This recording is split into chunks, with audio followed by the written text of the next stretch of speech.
In the 19th century, Karl Marx, a German philosopher, stood against the rapid rise of industrial capitalism. As factories multiplied and cities grew, so did inequality. Marx believed this system wasn't just unfair, it was unsustainable. In his groundbreaking work Das Kapital, published in 1867, he critiqued capitalism as a system built on exploitation, predicting that it would eventually collapse under its own weight. At the heart of Marx's ideas was the theory of class struggle. He argued that society was divided between the bourgeoisie, who owned the means of production, and the proletariat, who sold their labor to survive.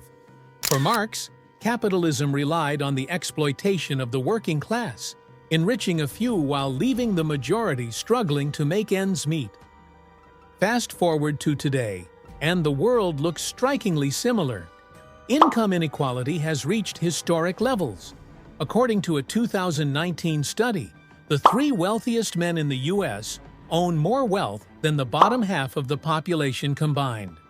This concentration of wealth was something Marx predicted.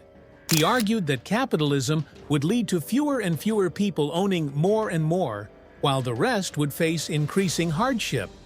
But Marx didn't just critique inequality.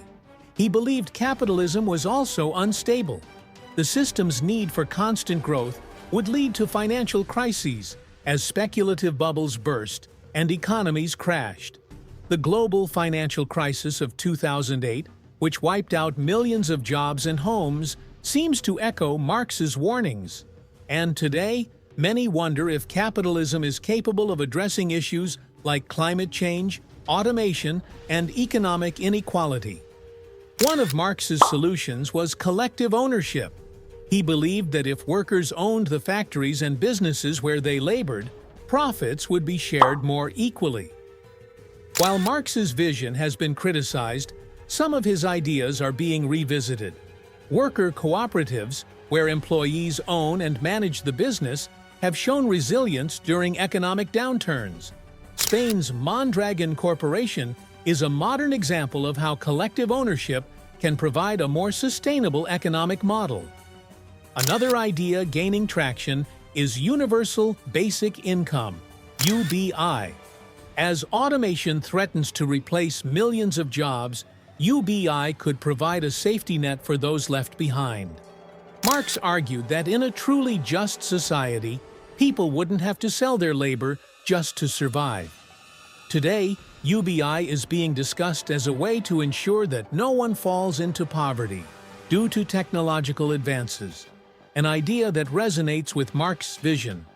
However, Marx's ideas have been tried before, with mixed results. The Soviet Union and Maoist China both attempted to implement his theories, leading to authoritarian regimes and economic hardships. These experiments serve as cautionary tales, showing that while Marx's critiques of capitalism may be valid, applying his ideas in practice has proven difficult. If you enjoyed this exploration of Marx's ideas, don't forget to like, subscribe, and leave your thoughts in the comments below. Do you think Marx's critique of capitalism can help us solve today's crises?